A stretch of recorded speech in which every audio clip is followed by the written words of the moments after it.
Buenas tardes. Vamos a dar inicio al programa del día de hoy de nuestro Congreso Nacional de Enfermedades Infecciosas, nuestro primer congreso virtual. Es para mí un honor presentar a los expositores. Mi nombre es Maydelin Pecchio, soy vocal de la Sociedad de Enfermedades Infecciosas de Panamá, y para el día de hoy vamos a dar un simposio de COVID. Tenemos expositores de lujo. Empezaremos con estrategias de tratamiento en COVID por la doctora Laila Wok-Colburn de Estados Unidos. La doctora Laila Wok es profesora asociada en la División de Enfermedades Infecciosas en la Facultad de Medicina de la Universidad de Emory en Atlanta, Georgia. Se graduó de médica y cirujana de la Universidad Francisco Marroquín en Guatemala y realizó su especialidad en enfermedades infecciosas y VIH en la Universidad Case Western Reserve de Cleveland, Ohio. Se ha dedicado a una carrera académica y tiene una amplia gama de intereses que incluyen enfermedades tropicales en pacientes inmunosuprimidos, infecciones en pacientes ortopédicos, micosis y educación médica. Cuenta con diversas publicaciones en prestigiosas revistas internacionales y es miembro de varias sociedades de infectología, incluyendo Infectious Disease Society of America, American Society of Tropical Medicine y la Asociación Panamericana de Infectología. Nuestro segundo expositor es el doctor Eduardo Ortega, que nos hablará de vacunación y COVID, el estado del arte. El doctor Ortega estudió medicina en la Universidad Autónoma de Guadalajara, México, y una especialidad en pediatría en el Instituto Nacional de Pediatría en la Ciudad de México, y de enfermedades infecciosas en el Hospital Infantil de México Federico Gómez. Un postdoctorado en medicina tropical y parasitología en el Tufts University School of Medicine. En 1990 recibió el premio Maxwell Finland al investigador joven del año de la Massachusetts Infectious Disease Society, un postdoctorado en enfermedades infecciosas pediátricas en Lucile Salter Packard Children's Hospital, y desde el 1998 al 2003 ocupó distintas posiciones de liderazgo en el Instituto Conmemorativo Gorgas de Estudio de la Salud, en el Florida State University de Panamá y en el Instituto de Investigaciones Científicas Avanzadas y Servicios de Alta Tecnología, INDICASAT, en el Hospital de Especialidades Pediátricas también de la Caja de Seguro Social. Del 2000 al 2007 fue científico asociado en el Smithsonian Tropical Research Institute y desde el 2001 al 2013 profesor adjunto del Department of Microbiology and Tropical Medicine del George Washington University. El doctor Ortega es autor de 98 artículos de publicación, 30 capítulos de libros de texto sobre parasitología pediátrica, enfermedades infecciosas y vacunas, y es coinventor de 2 patentes y 2 aplicaciones provisionales de patentes en parasitología en los Estados Unidos. Desde el año 2006 es vicepresidente y director de Asuntos Médicos e Investigación y Desarrollo Clínico de Vacunas para América Latina y el Caribe de GlaxoSmithKline. Y desde el 2018, investigador del Sistema Nacional de Investigación de Panamá. Nuestro tercer tema es la correlación clínico-patológica del COVID, de la clínica a la autopsia, por el doctor Vicente Pachar. El doctor Vicente Pachar es médico, tiene una maestría en anatomía patológica del Hospital Santo Tomás y del Maxfield Forensic Pathology del London Hospital. Es doctor en ciencias clínicas con énfasis en patología forense de la Universidad de Panamá, profesor de patología forense de la maestría en medicina forense de la Facultad de Medicina de la Universidad de Panamá y profesor invitado en la maestría en Medicina Forense de la Universidad de Coimbra en Portugal. Es director del Instituto de Medicina Legal y Ciencias Forenses, es miembro de la National Association of Medical Examiners de los Estados Unidos, miembro de la Asociación Panameña de Patología, autor de artículos científicos de patología y patología forense, publicados en el Reino Unido, Estados Unidos, España, Colombia, Costa Rica, Honduras y Panamá, autor de libros de medicina legal y forense y revisor de las revistas Española de Medicina Legal, del Departamento de Medicina Forense de Honduras y del Instituto Nacional de Medicina Legal y de Criminología de Colombia. Nuestro cuarto tema es el síndrome inflamatorio multisistémico pediátrico asociado al SARS-CoV-2 por la doctora Dora Estripó. La doctora Dora Isabel Estripó es especialista en pediatría e infectología pediátrica del Hospital del Niño de la ciudad de Panamá y la Universidad del Centro Médico del Suroeste de Dallas, Texas. Es miembro de la Sociedad Panameña de Pediatría, miembro de la Junta Directiva de la Sociedad de Enfermedades Infecciosas y es miembro del Sistema Nacional de Investigación y del Grupo de Investigación del Hospital del Niño, Dr. José Renán Esquivel. Miembro de la Comisión Nacional Asesora de Prácticas de Inmunización, CONAPI, y labora actualmente en el Hospital del Niño como pediatra infectóloga y coordinadora de la clínica de VIH.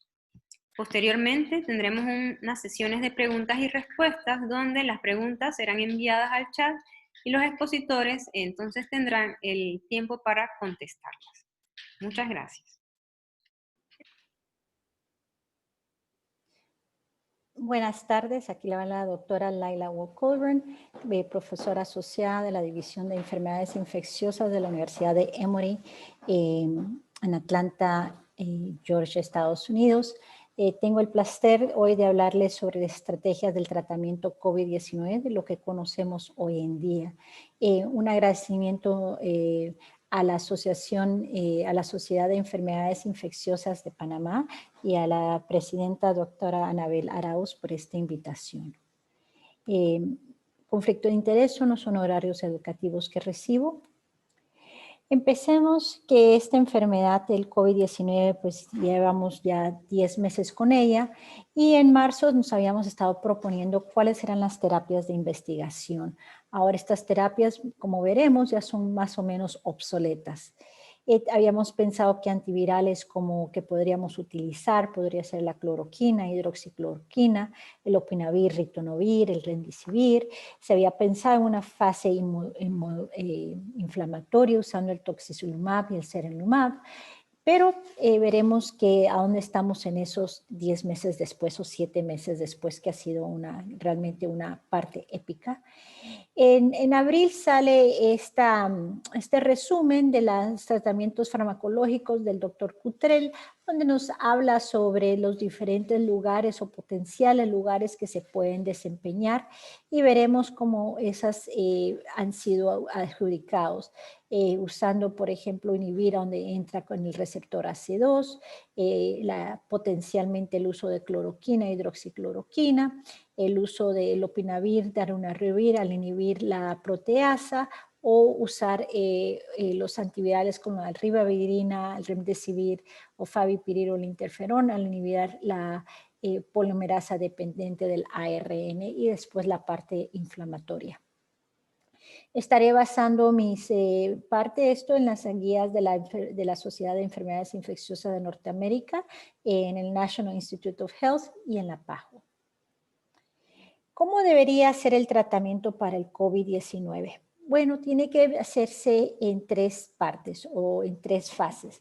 La terapia antiviral, que va a adquirir antes de asintomática la parte leve moderada, es donde estamos teniendo la viremia. La viremia hace un pico alrededor del día 5 a 7 y después de eso empieza a tener una respuesta inflamatoria marcada, donde vemos una desaturación de oxígeno. En otros pacientes pueden tener otras, pueden ser miocardía, puede ser fallos renales, pueden ser partes neurológicas, pero generalmente afecta el pulmón. Y esas son las terapias basadas en la inmunoterapia, como los corticosteroides, los inhibidores de citoquinas, el plasma convaleciente, donde una intervención temprana puede ser que ayude a que esa desaturación no ocurra y no siga progresando la respuesta inflamatoria. Y una vez esa respuesta inflamatoria ocurre, ya hay muy poco que podamos hacer. Y hacemos terapias de salvamento, donde se requiere intubación, ya se hace la hemodinamia, la hemodiálisis, y usamos terapias ayudantes como el uso de anticoagulantes, como hemos visto en los casos que tenemos. Entonces, veamos la terapia antiviral. ¿Qué evidencia tenemos que respalde el uso de los antivirales en la práctica clínica? Pues el más sonado es el Remdesivir, que es una prodroga de amplio espectro que nivela ARN dependiente de la actividad de la polimerasa, que ha sido utilizado anteriormente para el ébola como y los paramexovirus y otros coronavirus se usó para el SARS-CoV-1 en el 2000 y vimos que sí inhibía un poco la replicación del MERS. Entonces veo como un potencial, como un candidato ideal para hacer un antiviral. El problema era que solo era intravenoso y podía tener amenorreas hepáticas, cefaleas y gastrointestinales. Los primeros estudios salen el 10 de abril con el uso compasionado del uso de Remdesivir en el New England. Este uso compasivo se ha usado para casos severos, entonces ojo, aquí son pacientes que ya no tienen una viremia marcada, pero eso no sabíamos en ese tiempo, y tienen una parte inflamatoria bastante agudizada. 34 de ellos, el 64%, tenían ventilación invasiva y el 19 de hoy, el 36% tenía soporte no invasivo. En general, el 68% de los pacientes mostraron una mejoría clínica, pero las limitaciones del estudio es que la mejoría puede deberse al curso natural de la infección, no al fármaco. No se incluyó grupo control sin variables de estudio, no había una potencia para analizar la eficacia y sin variables de estudio predeterminadas. Actualmente, pues ya sabemos que estuvo el Solidarity y el ACT-1 como ensayos controles aleatorizados que nos van a hacer ver que si se puede usar o no. También se vio estudios de la Gilead que comparaban el uso de 5 versus 10 días. En esto vimos que los pacientes que ya estaban en ventilación mecánica invasiva realmente no tenían ningún beneficio. Los que se beneficiaban eran más los que tenían bajo uso de oxígeno o estaban sin terapia de oxígeno, o sea, saturando arriba del 94%. Sale el reporte preliminar a mediados de junio del ACT-1, del Adapted COVID-19 Treatment Trial, o ACT-1, donde se usa el Remdesivir para tratamiento. Y ahorita en septiembre ya sale el reporte final. La figura 3 es donde realmente nos hace ver por qué el Remdesivir sí fue incluido como terapia en las guías del National Institute of Health y del ITSA, donde vemos que realmente la razón, o sea, está fuera de cero, el Remdesivir era mejor, excepto en esos pacientes con ventilación mecánica o de ECMO. Entonces, el Remdesivir posiblemente puede ser utilizado en las partes tempranas como antiviral. Entonces, no es en lo mejor, está lejos de ser perfecto. La ventaja de este ensayo es que vemos una disminución de 4 días y en la mejoría clínica. El Remdesivir no disminuyó numéricamente la mortalidad a los 14 días. Vimos en Solidaridad que reclutó 11.300 pacientes, en el grupo de Remdesivir eran 2.750, la mayoría eran menores de 70 años, el 8% estaban en ventiladores, y vemos que Solidaridad, que fueron más de 405 centros y más de 15 países globalmente, también tenía el uso de hidroxicloroquina, lopinavir, interferón, que vamos a hablar más adelante. En el tratamiento que se les dio en los pacientes Remdesivir versus control, se vieron que fueron 2.489, el 11% de ellos estaban ventilados y 117 fueron que fallecieron durante su ventilación.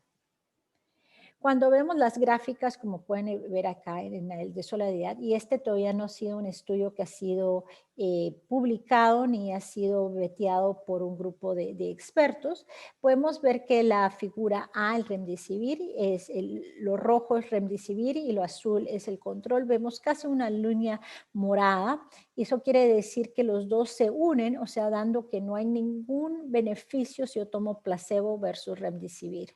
Lo mismo vemos que pasa en las otras con la hidroxicloroquina, lopinavir y interferón, que la utilización de ellos es realmente peor que el uso de control. Entonces, en el resumen es que podemos ver que Solidaridad y Wuhan, que son dos ensayos clínicos aleatorizados, uno abierto y el otro sesgados, el de Solidaridad de 2.750 y el de Wuhan 237, no hubo beneficio.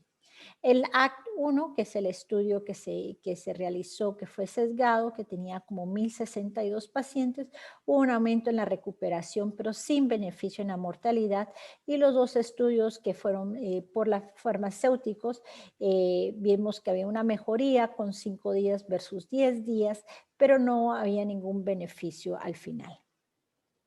La terapia inmunoterapia, habíamos hablado de la interleucina 6, es un predictor de insuficiencia respiratoria, como se vio en este análisis retrospectivo de pacientes en Alemania. Y por eso se utilizó en varios estudios, pensando que esta citocina inflamatoria puede cruzar la barrera hematoencefálica y puede mediar la fiebre, nos ayudaría en los pacientes que están entubados a realmente a parar esa tormenta de citoquinas que tenía. Entonces, han habido varios estudios, los más famosos es el COMBACTA, el EMPACTA, el CORUMBO, y en esto que salió el 20 de octubre en el JAMA, viendo que si era tiempo de reanalizar el uso de tocilizumab en el tipo de neumonía. Como podemos ver en la tabla esta de donde se ve en la comparación, ha sido bastante robusta la participación. El Stop COVID tuvo 3.900, el Combacta 450, el Impacta 389. Al final tenemos como unos 5.000 pacientes en todo este estudio. ¿Qué es lo que nos da? Es de que el Combacta, el Corumbo, el TCZ y el BAC, todos randomizados, aleatorizados, realmente no tuvieron ningún beneficio. Donde sí hubo beneficio fue el Impacta, que era una disminución en ventilación y mortalidad a los 28 días, y eso fue un grupo de 389, y en el Stop COVID, que era un estudio, un cohorte retrospectivo de 3.900, donde se vio beneficio, pero no cuando se hizo aleatorizado en investigación. Entonces, en resumen, el tocilizumab todavía no es lo perfecto, no nos causa muchos problemas post-uso, uno porque disminuye la inmunosupresión es bastante aguda, nos causa tener aspergilosis pulmonar, el CAPA famoso, y enfermedades bacterianas resistentes. El baricitinib, que es un JAK1, un inhibidor JAK1, podía ser un tratamiento y fue el que se utilizó para el ACT2, donde habían dos grupos, remdesivir o remdesivir más baricitinib, o sea, un antiviral más un antiinflamatorio. Y en este grupo sí se vio un beneficio, al menos en lo que acaba de salir en el press release. Y el plasma convaleciente, que es el que ha sonado más en nuestros países porque es lo más accesible, es donde el doctor Arturo Casavedal de Hopkins y la doctora Pirovsky de Montefiore empezaron a expresar su opinión a mediados de marzo como un posible tratamiento porque no había vacunas, no habían anticuerpos monoclonales ni medicamentos para esto y que podría ser un beneficio como se había utilizado a principios de siglo. Hay dos estudios, el protocolo de la Mayo y el protocolo de Johns Hopkins, que se empezó. El gran problema con el plasma convaleciente que sufre es de que no se pudo hacer muchos estudios randomizados, aleatorizados, o sea que sí se puede utilizar, sí puede hacerse en un grupo de investigación.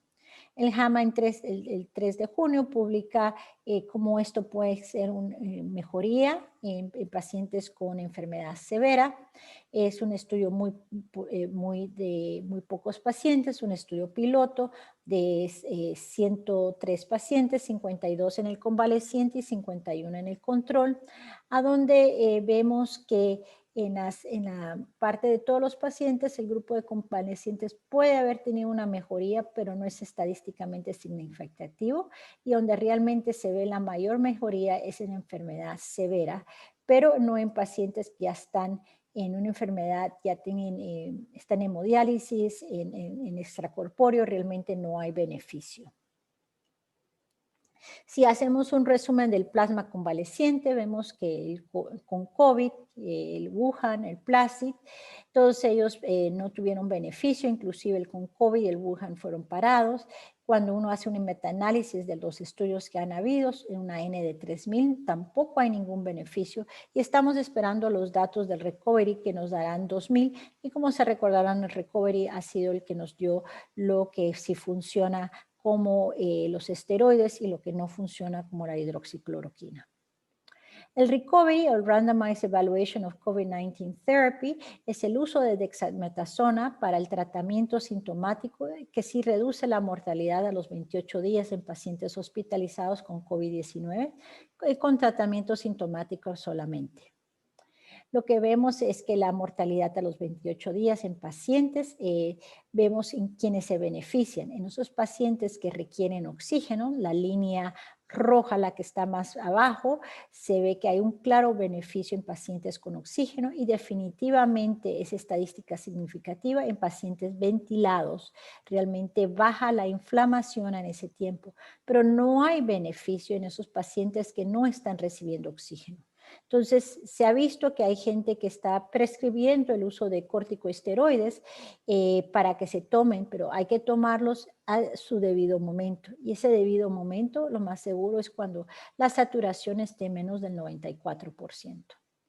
Como les dije, hubo beneficio, se redujo la mortalidad a los 28 días en los que recibieron ventilación mecánica invasiva u oxígeno en la autorización, pero no en los que no estaban en ventilación ni recibiendo oxígeno. En resumen, para los inmunomoduladores, el corticosteroides hubo beneficios. Si vemos cuánto beneficio ha sido, son 7 ensayos clínicos aleatorizados más un metaanálisis que nos da beneficios en COVID severos, en esos pacientes que ya están intubados, en esos pacientes que tienen una saturación de menos del 94%.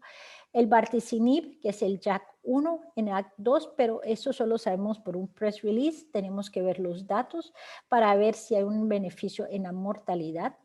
El Impacta, que es el interleucina 6, vio una disminución, pero recuérdense que el Compacta, que es del mismo N de 450, casi igual que el Impacta, no se demostró beneficio, igual que en los de Wuhan. Y el sarilumab, que realmente no hubo beneficio y ya no continuó sus estudios. Entonces, lo otro que ha sonado son los anticuerpos monoclonales. ¿Cuándo podemos usar los anticuerpos monoclonales? Los anticuerpos monoclonales tal vez nos va a ayudar para hacer un puente entre la enfermedad o hasta que tengamos una vacuna. Los beneficios es de que puede tener una protección inmediata, entonces puede usar en esos pacientes o en el personal que ha sido expuesto al virus, pero el medicamento es caro, cuesta entre 15,000 a 20,000 dólares las infusiones.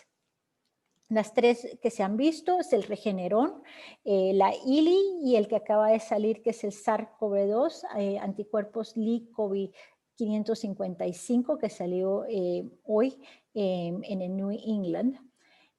Lo que sabemos de ellos es que el Regeneron COVID-2 disminuyó la carga viral y hospitalizaciones en pacientes ambulatorios, igual que la Lilly, en su fase 2 que disminuyó. En la fase 3 que ya eran hospitalizados, se tuvo que parar porque no hubo ningún beneficio y la Glasgow estamos esperando que su resultado pues, está reclutando. Entonces, ¿cuándo podemos usar los monoclonales? Lo más seguro es que vamos a usarlo para profilaxis en nuestros trabajadores de salud, en los pacientes de alto riesgo, porque nos da una protección inmediata de 3 a 6 meses y tal vez en el tratamiento leve o moderado de COVID-19, pero habrá que ver más los estudios y la finalización de las fases. El gran reto que tenemos es que todavía es intravenoso. Segundo es el costo y vamos a tener que ver si este costo va a ser más beneficio que no beneficioso. Y lo que no funciona es, por ejemplo, el lopinavir, ritonavir, que habíamos visto que en el SARS y el MERS parecía funcionar, pero realmente al final, cuando veíamos los datos, realmente no había mucho efecto antiviral. Las experiencias en Singapur y en la China demostraron que podía, pero el ensayo de la China que fue de 199 pacientes, viendo si había mejoría, menos mortalidad y si había menos carga viral, no se demostró que era mejor que placebo.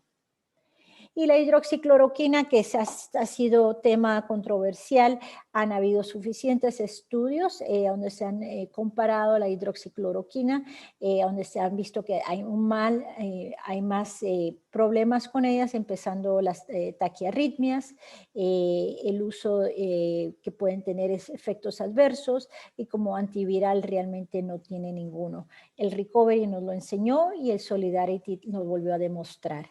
Ya en junio habíamos dicho que no, el Recovery ya no era, ya nos había dicho que no funcionaba.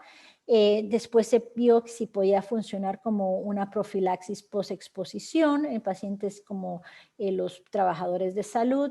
El doctor David Bolwer de la Universidad de Minnesota lo vio en 414 pacientes y al final no hubo ninguna diferencia entre placebo y la hidroxicloroquina. Cuando vemos las curvas de solaridad en la figura B, vemos que la hidroxicloroquina inclusive es peor que el control. O sea que los pacientes que tomaron hidroxicloroquina no resultaron beneficiosos de ellas. El lopinavir, realmente vemos que también es otra vez la curva morada, y el interferón, los pacientes que tenían interferón tuvieron más mortalidad que el grupo control. La ivermectina ha sido algo que se ha visto mucho aquí en Latinoamérica por este papel que salió el 3 de abril en un Antiviral Research, donde se veía que era in vitro, no in vivo, el uso de ivermectina. Cuando vemos cuántos son el punto farmacokinético antiviral que se necesita tener, la dosis de rutina no es la que usamos para enfermedades parasitarias y los tenemos que estar manejando casi 25% más, 250%, pero 250 más de las concentraciones normales para alcanzar los niveles inhibitorios necesarios para el efecto antiviral. Vimos en ivermectina COVID-19 en este preimpreso que de la Universidad de Florida. Fue un estudio retrospectivo cohorte, sesgo en reclutamiento y en estadística, y hasta este momento no ha sido aceptado por ninguna revista. Entonces, ¿qué podemos ver con el tratamiento de terapia de COVID? Es de que el 80% va a tener una mejoría sin hacerle nada. Ese 20% que va al hospital es donde realmente nos preocupa, y ese 20%, el 85% se recupera, pero el 15% llega a ser crítico, que es el que nos ha abarrotado nuestros intensivos. Como tratamiento, lo más seguro es que el paciente es hospitalizado, se va a beneficiar de uso de corticosteroides y buen manejo de enfermedades críticas. Y en la parte de antivirales, realmente en este momento no hay nada que ofrecer. Los monoclonales posiblemente puedan ayudar y puedan ser usados como post-exposición. Muchas gracias a todo el mundo. Cualquier pregunta, estoy a su disposición. Sin duda, uno de los temas que despierta mayor interés en la comunidad médica, en la comunidad científica y en la sociedad en general es el relacionado con las vacunas y la vacunación para COVID-19. Cuando uno piensa en el estado del arte, le vienen a la mente elementos relacionados con plataformas tecnológicas, velocidad de la investigación científica, inversión multimillonaria y multiplicidad de estudios de investigación clínica dirigidos al desarrollo de una vacuna en contra de este patógeno. Y yo quisiera revisar con ustedes durante los próximos 20 minutos algunos de estos elementos. Sin embargo, primero es importante que hagamos algunas reflexiones y revisemos algunas razones para creer. Hoy nosotros sabemos que nuestro sistema inmune combate exitosamente el COVID-19. De hecho, hay un número importante de personas, 20 al 40%, que nunca presentan síntomas a pesar de estar infectados. 80% de los enfermos tienen infección leve y entre el 95 al 97% de los enfermos sobreviven en interacción con este organismo. Esto nos lleva a concluir que la inmunidad natural es protectora, y esto es importante cuando uno quiere desarrollar una vacuna en contra de un patógeno. En el medio de la diapositiva, en la parte superior, estamos describiendo que la mayoría de los individuos infectados montan una respuesta inmune que elimina el virus. Se produce una respuesta inmune humoral adecuada. durante la primera semana de infección, las personas inician la producción de anticuerpos de tipo IgA e IgM y 93 a 94% de las personas producen este tipo de anticuerpos. Un poco más tarde se inicia la producción de IgG y entre la segunda y tercera semana de infección, 100% de las personas producen este tipo de inmunoglobulina. También sabemos que la mayoría de las personas, de hecho más del 95% de las personas, producen anticuerpos funcionales, producen anticuerpos neutralizantes. Sin embargo, los títulos de estos anticuerpos son variables y hay publicaciones científicas que describen diferencias en los títulos de anticuerpos de hasta 20 veces en los enfermos, y esto depende probablemente de la edad, así como de la gravedad de la sintomatología que esta persona está presentando. Se desarrolla una inmunidad celular adecuada. 70% de las personas activan su linfocito CD8. 100% de las personas presentan una respuesta de inmunidad dependiente del linfocito CD4. Y esto es importante para la cooperación con los linfocitos B. El perfil de inmunidad celular que se presenta es del tipo Th1 y esto es importante para los organismos intracelulares como los virus. Se producen citoquinas como interferón gamma, como interleucina 2 y como factor de necrosis tumoral alfa. Sabemos que a corto plazo la mayoría de las personas que se infectan y los animales de investigación que son inoculados con este virus son resistentes a la reinfección. De hecho, en la literatura científica el día de hoy solo hay publicados 5 eventos de reinfección y aunque es posible que haya un mayor número de eventos de reinfección, estos son la minoría de ellos, lo que indica que la inmunidad previa muy probablemente ofrece protección contra este microorganismo. Hay muchas vacunas en desarrollo. De hecho, tenemos por lo menos 10 vacunas en fase 3 de investigación. Y esto nos llega a concluir que es posible que tengamos una vacuna para uso de emergencia a finales de este año. Y esperamos tener vacunas, si no probablemente para uso universal, para un uso más amplio de la población para mediados del próximo año o para principios del año 2022. Cuando uno se encuentra en un proceso pandémico, no puede seguir todo el proceso tradicional de investigación clínica. Esta diapositiva en el lado izquierdo les está presentando para el mes de septiembre los estimados de las 33 vacunas candidatas que estaban en investigación en seres humanos. Se estimaba una participación de aproximadamente 280,000 voluntarios en 470 sitios de investigación en 34 países diferentes. En la parte inferior derecha les presento el perfil de la vacuna ideal recomendado por la Organización Mundial de la Salud. Lógicamente queremos una vacuna segura, queremos una vacuna que sea eficaz y la meta es que tenga una eficacia por lo menos del 70%, aunque quisiéramos tener una eficacia superior. Queremos una vacuna que utilice el número menor de dosis posibles, si fuera una dosis mejor. Sin embargo, la mayoría de las vacunas que están en investigación están investigando 2 dosis y creemos que por lo menos en algunos segmentos de la población va a ser necesario más de una dosis. La indicación que estamos buscando son lógicamente las personas en riesgo y el día de hoy en una situación pandémica con un virus contra el cual no tenemos inmunidad previa, toda la población está en riesgo. Creemos por lo tanto que la población blanco para esta vacuna son todas las edades. En relación a la duración de esta protección, queremos como mínimo que proteja por 1 año, porque esto sería el mínimo necesario para salir de la situación pandémica si logramos alcanzar una cobertura adecuada. Cuando uno revisa el ciclo tradicional de investigación clínica en los rectángulos de color azul, uno ve que este es un proceso lineal, es un proceso secuencial, es un proceso que toma muchos años. De hecho, el promedio que toma para desarrollar una vacuna es de entre 10 y 15 años de investigación. La tasa de éxito es baja. Solamente 5% de las vacunas con las cuales se inicia la investigación llegan a ser licenciadas. De hecho, la inversión es muy alta. Son aproximadamente $500 millones para una sola vacuna. En el paradigma pandémico en el cual nos encontramos, en los rectángulos de color rojo, vemos que estos todos se han movido al lado izquierdo de la diapositiva. Y esto lo que significa es que estamos realizando todos los procesos de investigación de manera paralela. Estos procesos están sobrepuestos. Al mismo tiempo que realizamos investigación preclínica, hemos iniciado la fase de investigación 1 y la fase de investigación 2. Estamos realizando estudios adaptativos, que en la medida que vamos conociendo los datos de seguridad e inmunogenicidad, estamos modificando esos protocolos de investigación. De hecho, hay compañías que ya han iniciado la producción de estas vacunas candidatas, de tal manera que si se llegan a autorizar, tendríamos vacunas listas para ser utilizadas para finales de este año y para finales del próximo año. De tal manera que ese paradigma pandémico lo que está haciendo es comprimiendo el proceso de investigación, y en lugar de que nos tome por lo menos una década, la expectativa es que en un promedio de aproximadamente 12 meses tengamos datos de eficacia para utilizar estas vacunas por lo menos en poblaciones de alto riesgo.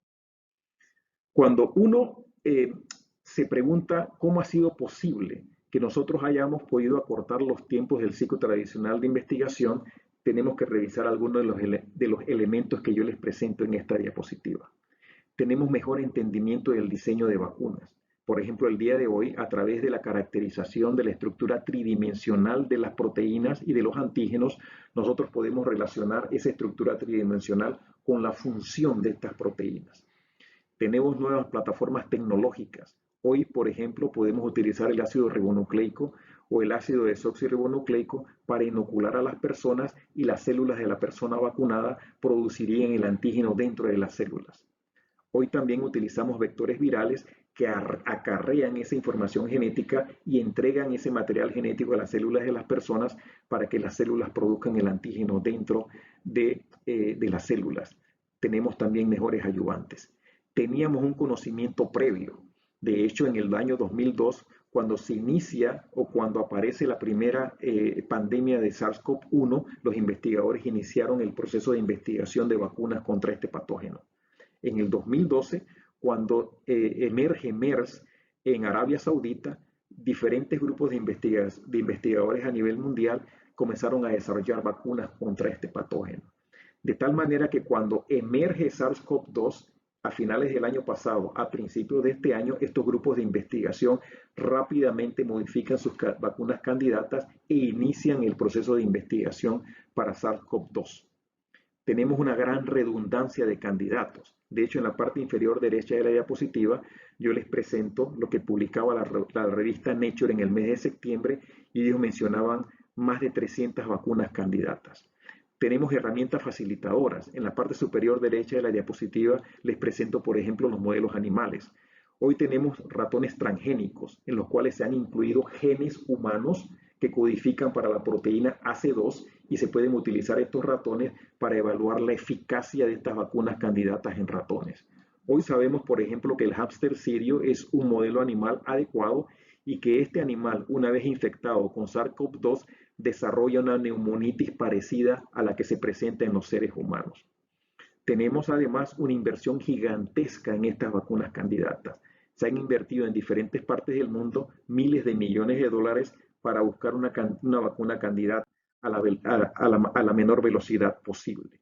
Cuando uno discute las diferentes plataformas tecnológicas, es importante primero que uno revise los posibles antígenos que uno puede utilizar para desarrollar una vacuna. En la parte inferior de la diapositiva les estoy presentando el genoma del coronavirus. El genoma de este virus está compuesto de ácido ribonucleico de una sola hebra de sentido positivo. Este genoma contiene aproximadamente 30.000 nucleótidos que codifican para 29 proteínas. Sin embargo, hay 4 proteínas importantes desde el punto de vista estructural. En la parte izquierda de arriba de la diapositiva les estoy mostrando una imagen que intenta describir el SARS-CoV-2.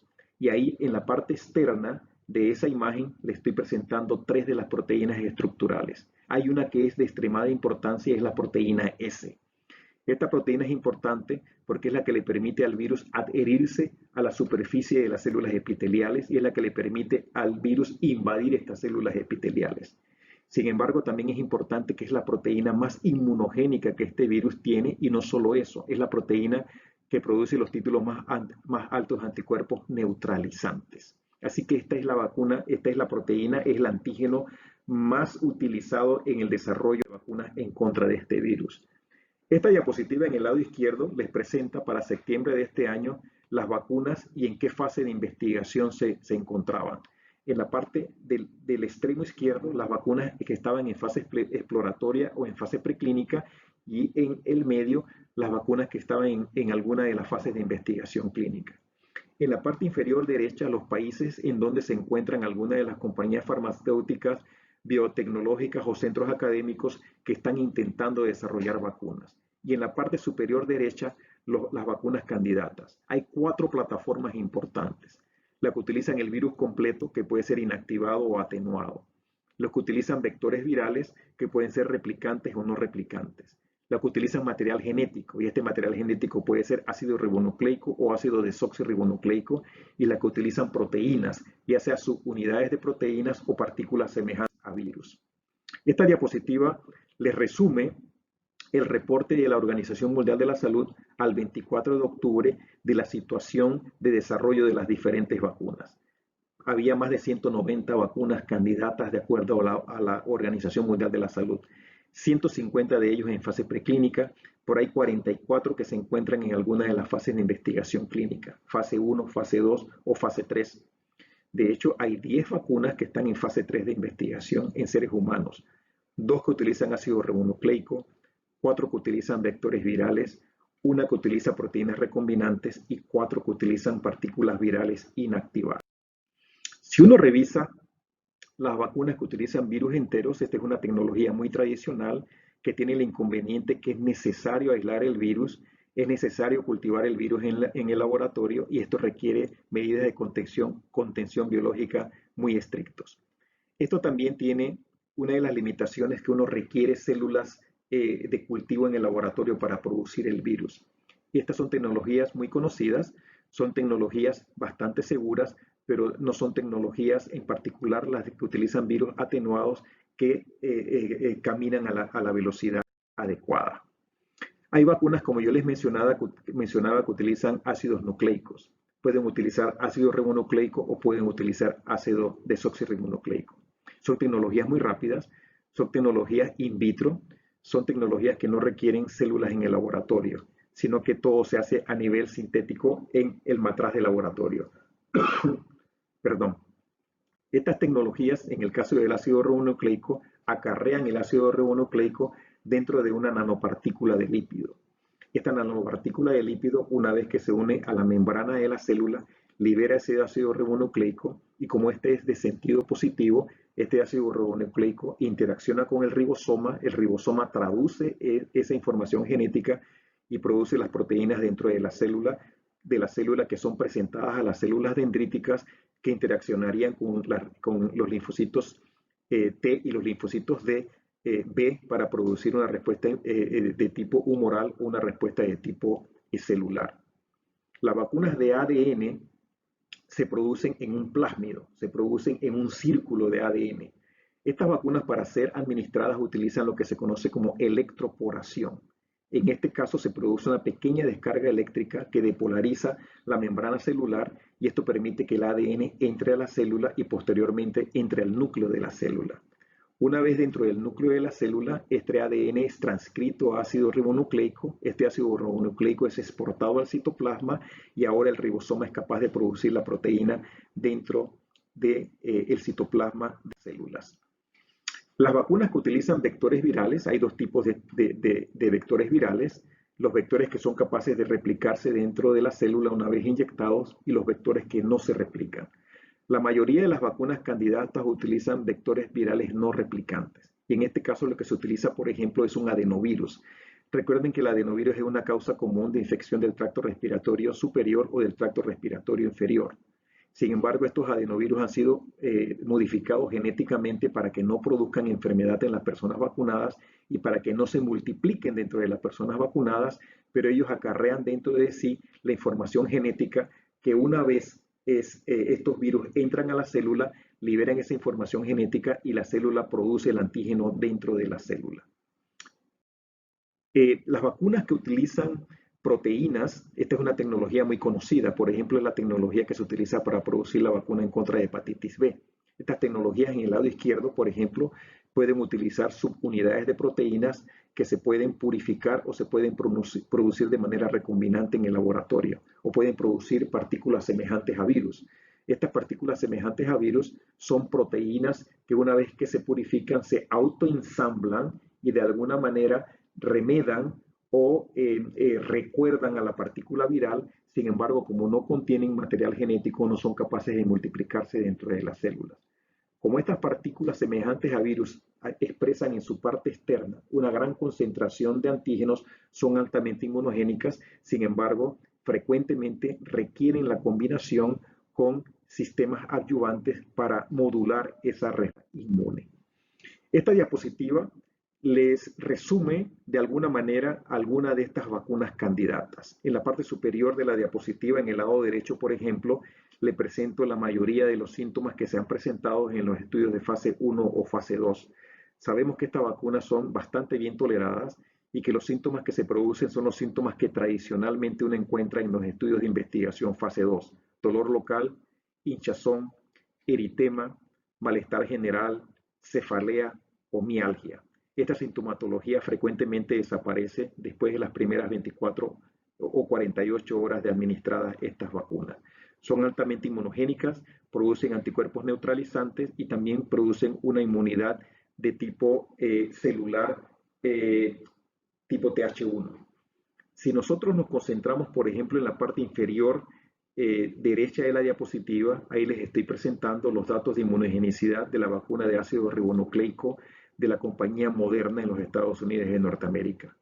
Las flechas rojas en la parte inferior de la diapositiva le presenta la primera y la segunda dosis después de la inmunización. Como ustedes pueden ver, hay 3 diferentes concentraciones de antígenos que están siendo analizadas. En el medio, ustedes pueden ver 100 microgramos de ácido ribonucleico. Noten que después de la primera dosis de la vacuna, estos son una vacuna que se administra con 4 semanas de diferencia en las 2 dosis de la vacuna, y ustedes notan con la primera flecha en el medio que aproximadamente 2 semanas después de la administración de la primera dosis de la vacuna, se inicia la producción de anticuerpos. Sin embargo, estos anticuerpos no son de títulos altos. Por lo tanto, se requiere la segunda dosis de la vacuna. Si ustedes comparan los títulos de anticuerpos que les estoy mostrando con el extremo derecho de esa gráfica en la diapositiva, esto se está comparando con individuos que se han recuperado de COVID-19 y han producido anticuerpos neutralizantes. Y ustedes notan que estas vacunas son capaces de producir títulos de anticuerpos que son iguales a superiores a los que producen los individuos infectados y recuperados. En la mayoría de estas vacunas, y es importante que ustedes noten que yo he puesto en la parte inferior de la diapositiva que los resultados no se pueden comparar entre vacunas, porque estos grupos de investigación están utilizando diferentes técnicas para evaluar la producción de anticuerpos totales y para evaluar la producción de anticuerpos neutralizantes y la inmunidad celular.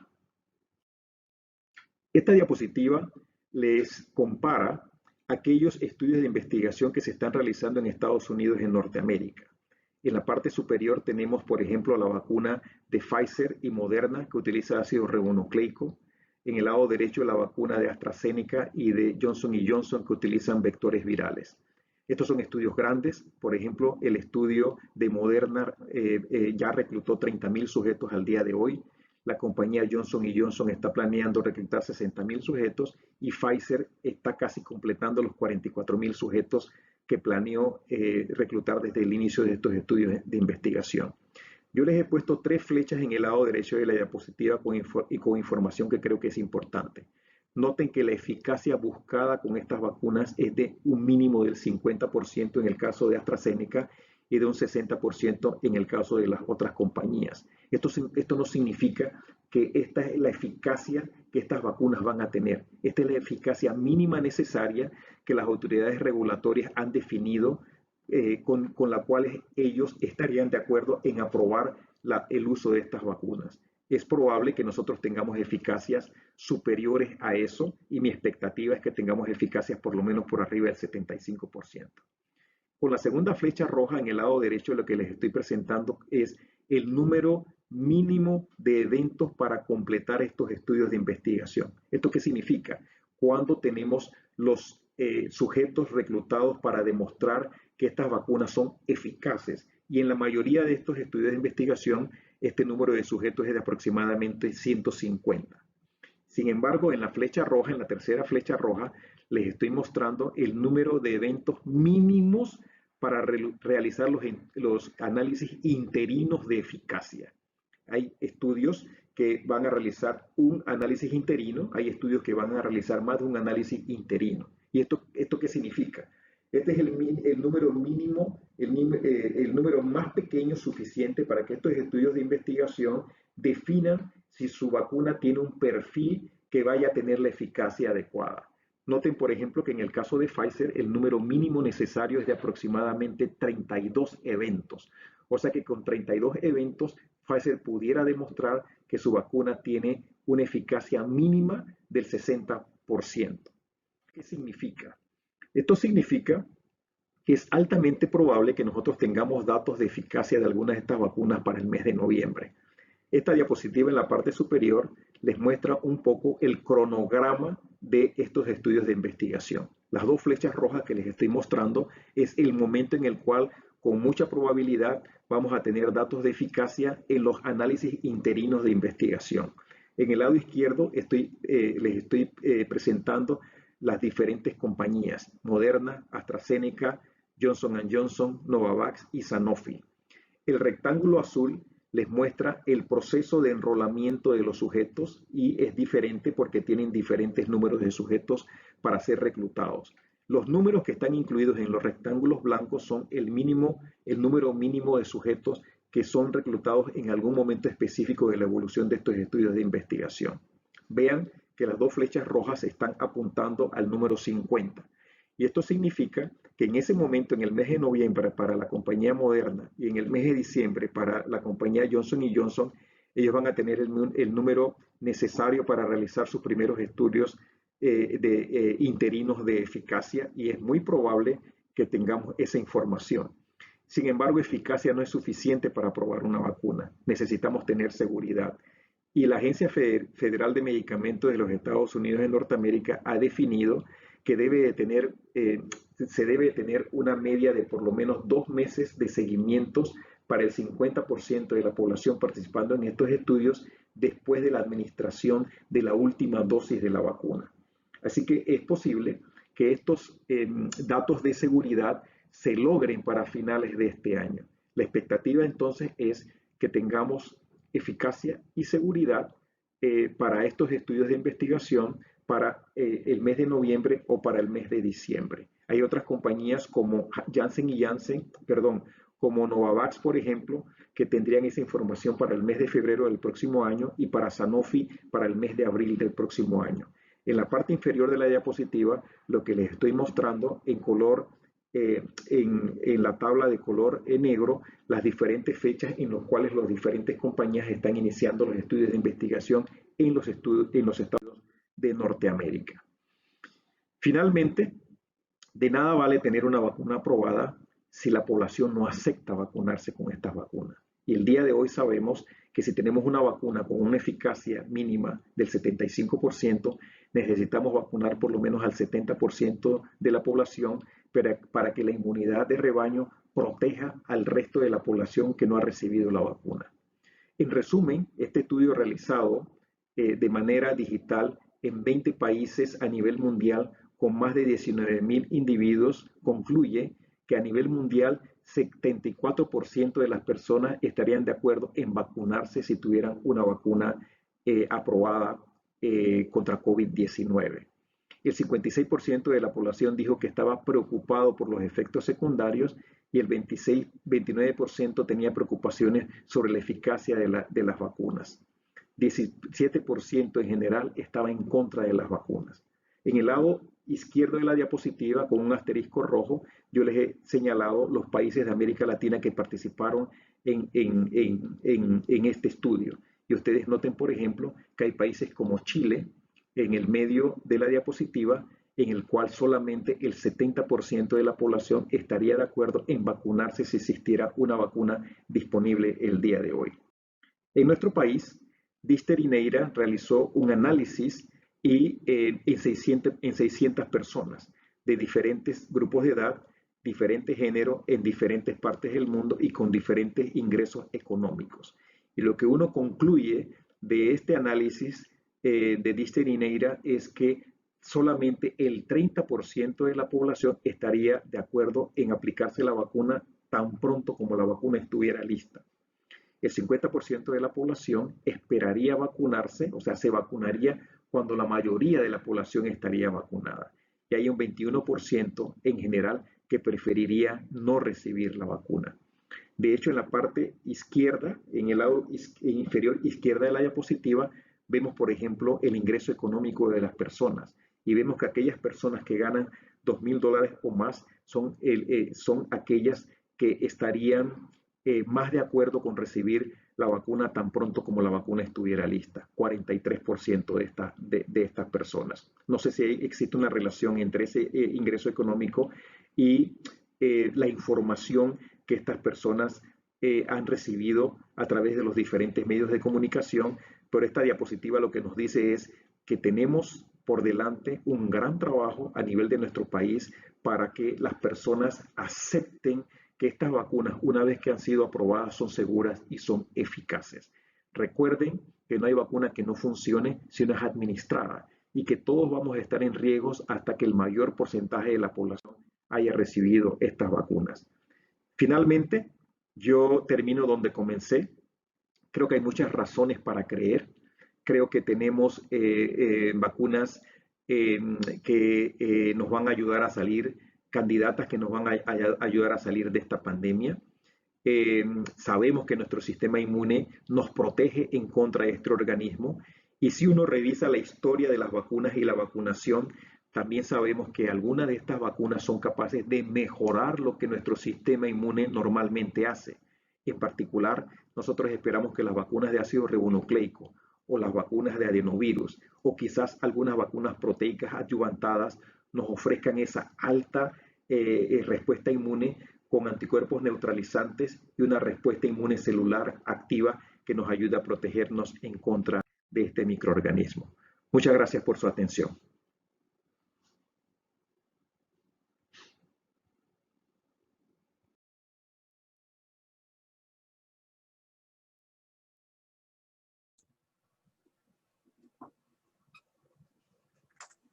Correlación clínico-patológica del COVID-19 de la clínica a la autopsia. Autor José Vicente Pachar, Enfield Forensic Pathology, 8º Congreso Nacional de Enfermedades Infecciosas, 29 de octubre de 2020. La patología, durante siglos, ha sido la base del conocimiento de las enfermedades y esta tradición se ha transmitido por generaciones con los estudiantes, con los médicos en formación, con los profesionales en los hospitales, buscando siempre esa correlación entre la clínica de los pacientes y los hallazgos de necropsia. Importantísimas han sido las contribuciones que la práctica de necropsias ha hecho al desarrollo de la medicina. Pero esta situación ha cambiado. Los recursos tecnológicos, la falta de interés en las autopsias clínicas y muchas veces los riesgos han ido que esta práctica básica y fundamental de la patología haya quedado en un segundo plano. En el caso de la COVID-19, cuando comienza la pandemia, el interés por conocer qué sucedía en los cadáveres estaba limitado por las restricciones que las autoridades, desde la Organización Mundial de la Salud hasta las organizaciones nacionales, las disposiciones eran claras de no tocar los cadáveres ni hacer autopsias, pese al renovado interés de muchos científicos en el mundo en conocer los detalles de esta patología. Recordemos que ya desde un comienzo el interés por practicar las necropsias y resaltar la importancia de las mismas se manifestaba en diversas publicaciones que aparecieron en el mundo. Esta es una de ellas, una de las primeras en China, en donde ya se resalta la importancia de la práctica de las necropsias, obviamente con las medidas de protección adecuadas, bioseguridad nivel 3, y que estas precauciones y el examen de piezas de patología, cuando se hacen debidamente, reducen el riesgo de transmisión y obviamente aportarán valiosísima información al conocimiento de la enfermedad. Este debate sobre la práctica de las necropsias se dio, por ejemplo, en Italia. En esta publicación, en resumen, se analiza que nuevamente la práctica de necropsia se propone debería restringirse solamente a proyectos de investigación. Claro, se consideraba ya en ese momento que había muchos elementos clínicos y de imagenología que facilitaban el conocimiento de la enfermedad y que eso era suficiente y que las autopsias deberían limitarse a la recolección de tejidos que aportarían nuevas luces sobre el daño causado por la COVID-19 en diferentes órganos. Y hablaban de que se recomienda que solamente se tomen biopsias o un protocolo mínimamente invasivo en casos justificados y conforme a las reglas estrictas de bioseguridad. En los casos médico-legales, sí había que evaluar la posibilidad de que únicamente se practique un examen externo del cuerpo en aquellos casos en los cuales la necropsia no sea estrictamente necesaria. Aquí es importante señalar que las investigaciones a la fecha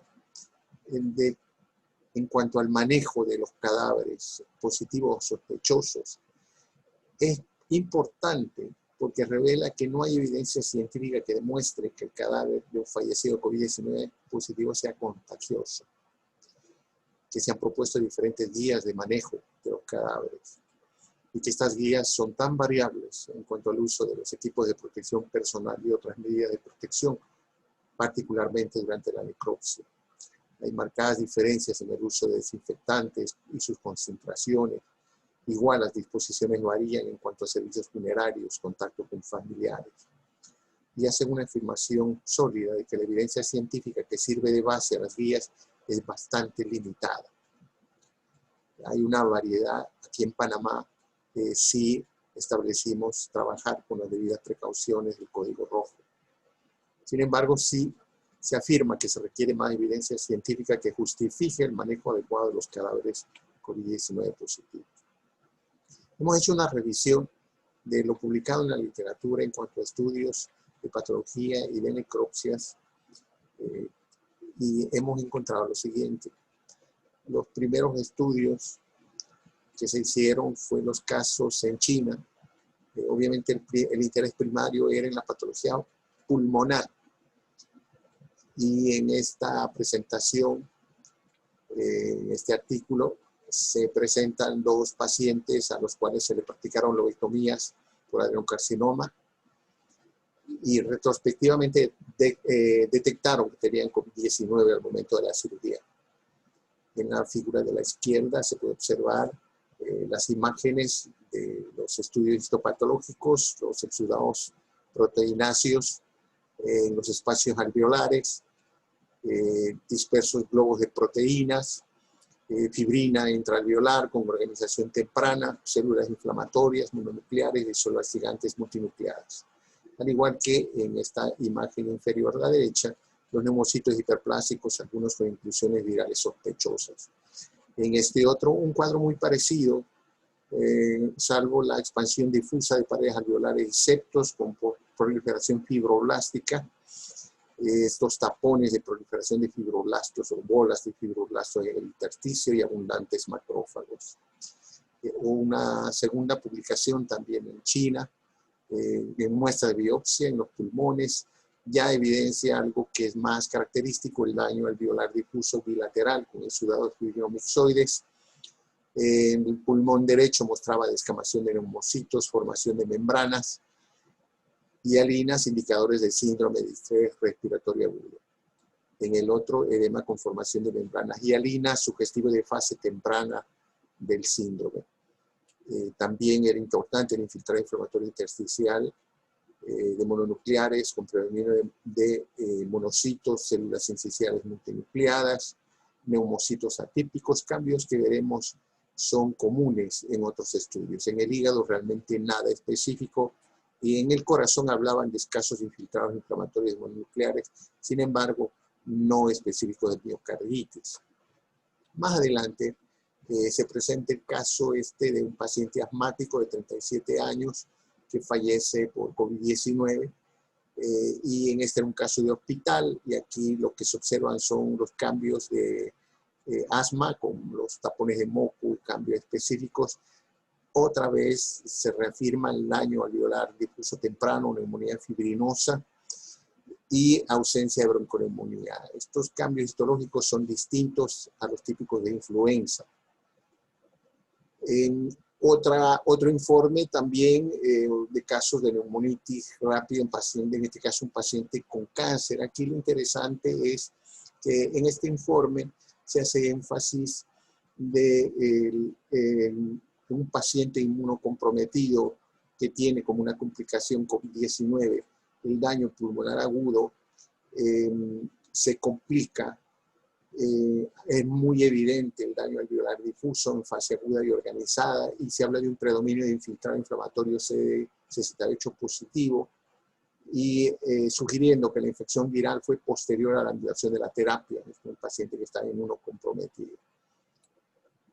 Más adelante encontramos esta publicación igualmente en donde se describen aspectos macroscópicos de los pulmones no específicos y los cambios microscópicos comunes, nuevamente de daño alveolar difuso diseminado en diferentes etapas, y como se muestra en las imágenes histológicas, una fase organizada difusa con marcada proliferación fibroblástica, fibrosis parcial, hiperplasia de neumocitos, engrosamiento intersticial, colapso alveolar, infiltrado en parches de linfocitos.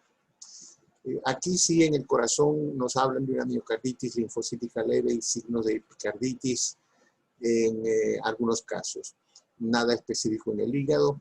Algo importante, que hicieron estudios en otras muestras y no se encontraron otros cambios patológicos detectables en otros órganos. Específicamente no hubo signos de encefalitis o vasculitis del sistema nervioso central. En un trabajo que aparece con el patrocinio de la NAME, la National Association of Medical Examiners, sobre las condiciones de vida y seguridad, se reporta también un caso de una femenina de 58 años con la patología conocida, diabetes mellitus tipo 2, insulina dependiente, obesa, con hiperlipidemia, asmática, que presenta fiebre, dificultad respiratoria intermitente, edema crónico de las extremidades, tenía úlceras y que fue encontrada muerta en su dormitorio.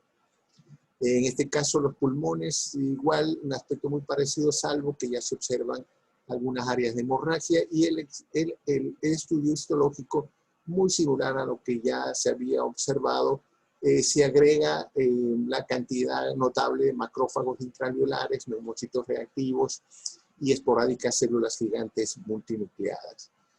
En este otro trabajo se reportan 2 casos de hallazgos macroscópicos a nivel torácico, igualmente nada específico de funciones pleurales, pericarditis, consolidación de edema pulmonar, pulmones aumentados de peso. Microscópicamente había un caso asintomático donde no tenía cambios específicos. Con los cambios ya mencionados, no observaron membranas hialinas. Y un caso con infección severa por COVID-19, en donde sí los hallazgos histopatológicos se confirman. Y aquí la primera observación de que no observaron inclusiones virales. En el hígado, esteatosis microvesicular con leve inflamación. Ya se hace la observación que los hallazgos son similares a los descritos en otras infecciones por coronavirus.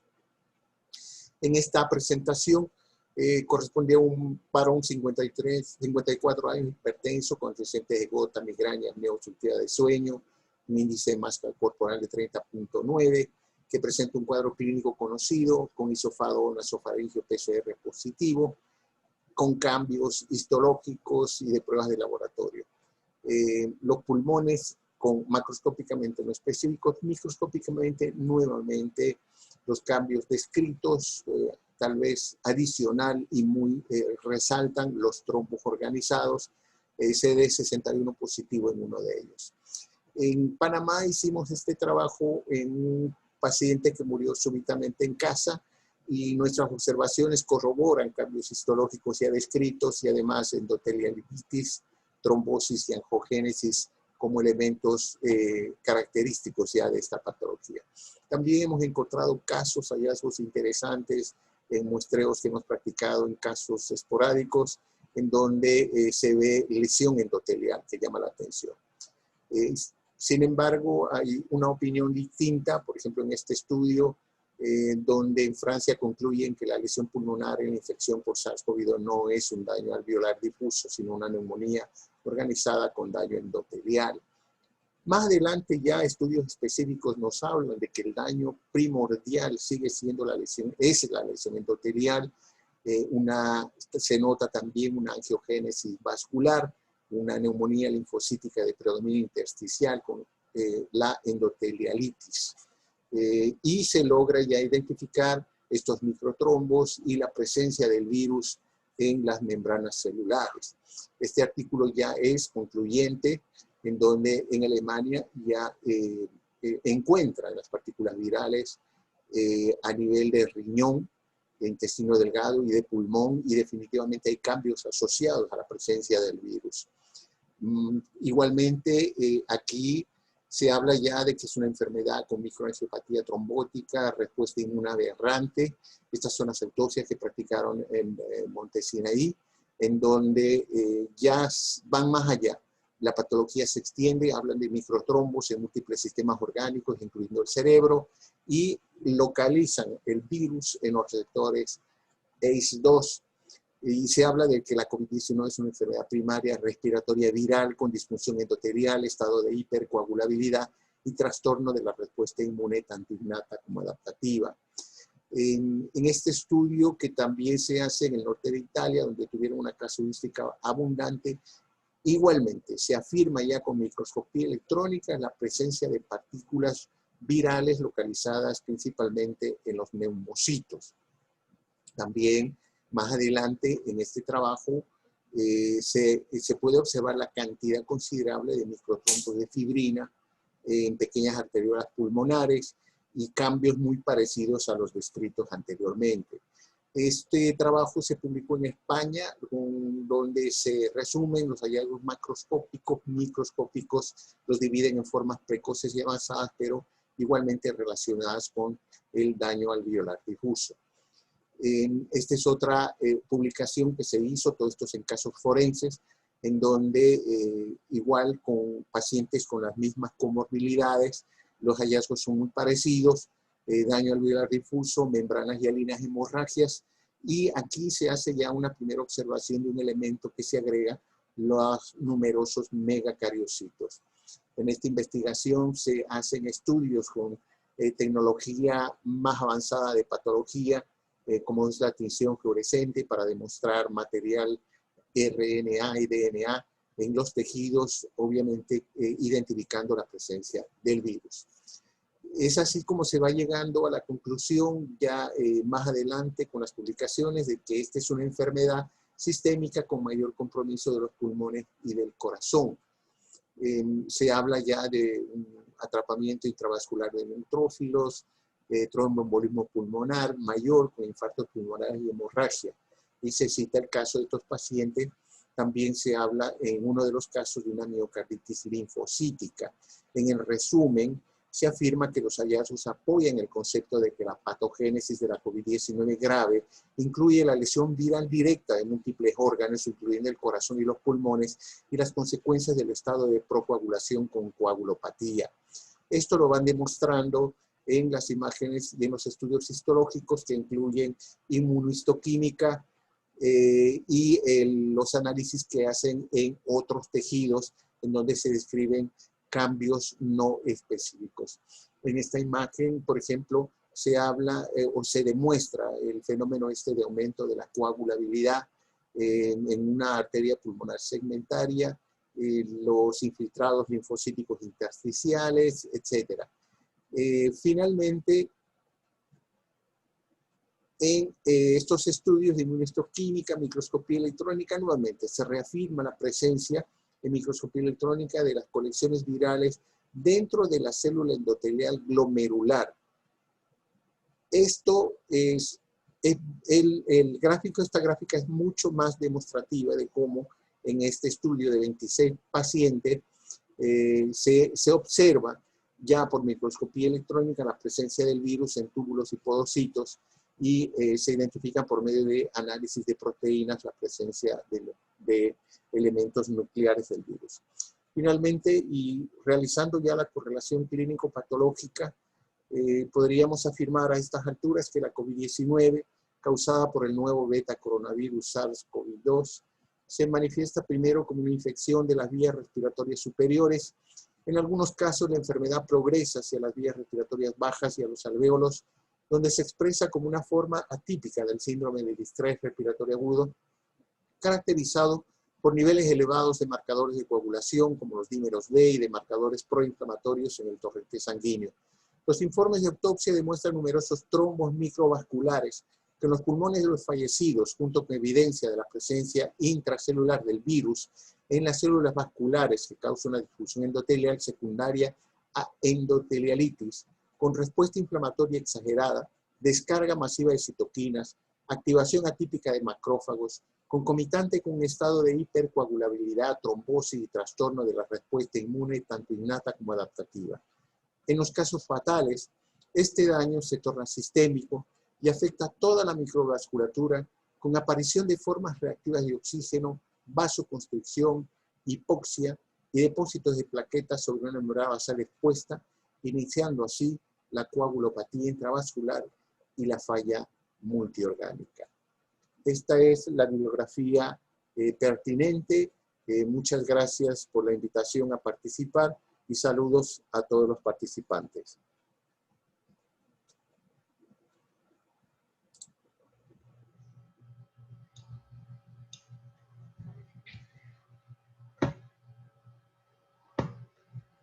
Continuando con este simposio dedicado a COVID-19, en esta ocasión vamos a referirnos a la parte pediátrica y vamos a hablar sobre esta entidad denominada síndrome inflamatorio multisistémico asociado a COVID-19, la cual vamos a dividir en dos partes. Vamos a hablar primero de las características clínicas, del número de casos, y después vamos a hablar un poco sobre la patofisiología y el manejo del choque en estos pacientes. El síndrome inflamatorio multisistémico asociado a SARS-CoV-2, cuyos acrónimos son PIMS o MISC por sus iniciales en inglés, fue descrito desde abril de este año, sobre todo en Europa, sobre un síndrome inflamatorio como una rara complicación de una infección por SARS-CoV-2, incluso en pacientes que habían sido previamente asintomáticos, y se caracterizaba por una fiebre persistente, inflamación multisistémica y una pancarditis. También los signos clínicos eran muy parecidos a la enfermedad de Kawasaki, descrita desde 1961 por Tomisaku Kawasaki, que como pueden ver en esta imagen, se caracteriza por un exantema generalizado, una linfadenitis, una inyección conjuntival que es muy típica, sin secreción purulenta, y la keilitis.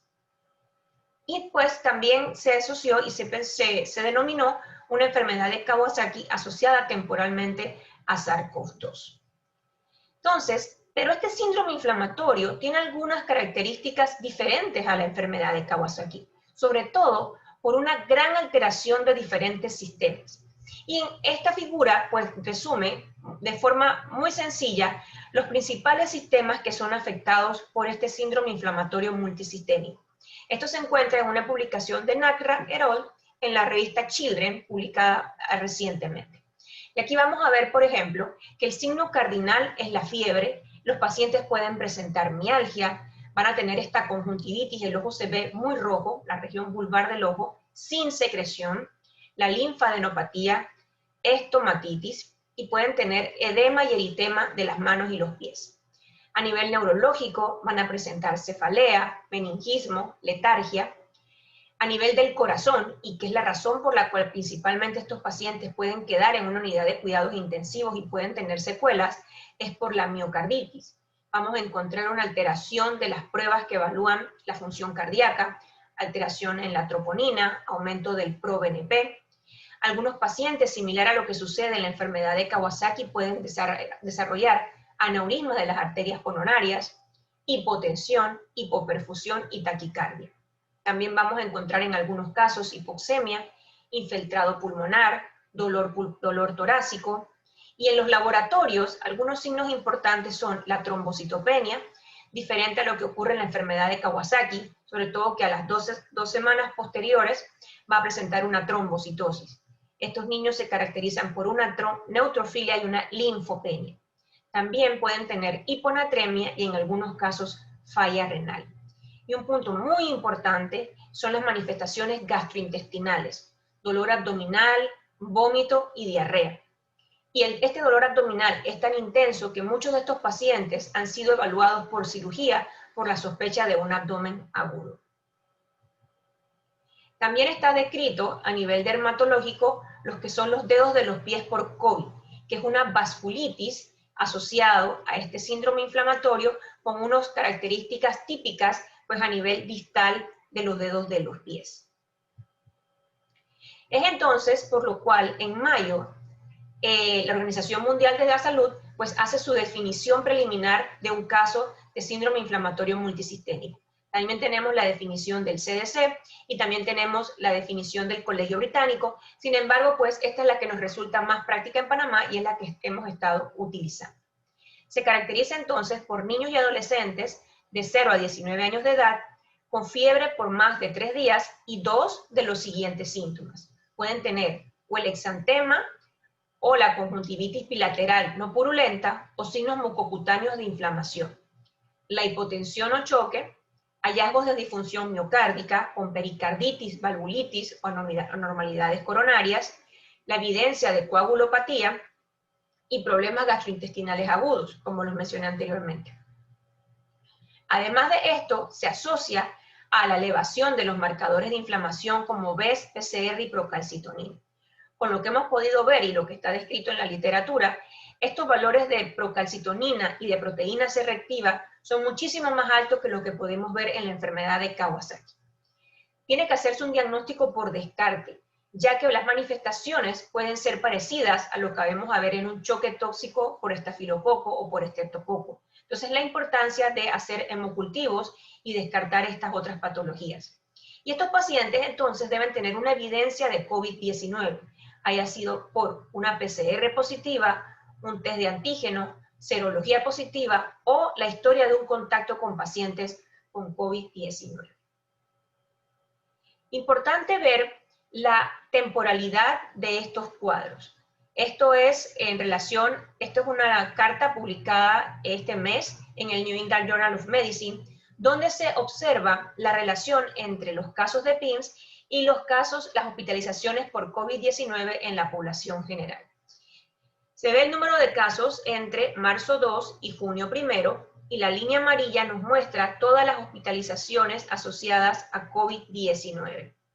Y vemos cómo luego del pico máximo de estas hospitalizaciones empezamos a ver entonces la presentación de los cuadros de PIMS, donde las barras, la parte más oscura, representan los pacientes con historia confirmada por COVID-19, historia probable, posible y desconocida, pero pues que se ha evidenciado que tienen alguna prueba positiva.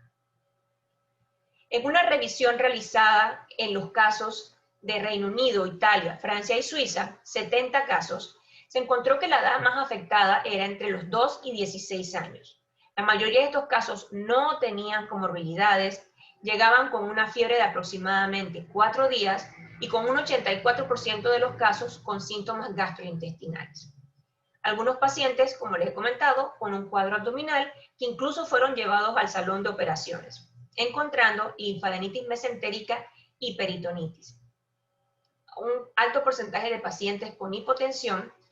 Algunos también requirieron el ingreso a las unidades de cuidados intensivos, soporte inotrófico e incluso ventilación mecánica por distrés respiratorio secundario a su falla cardíaca.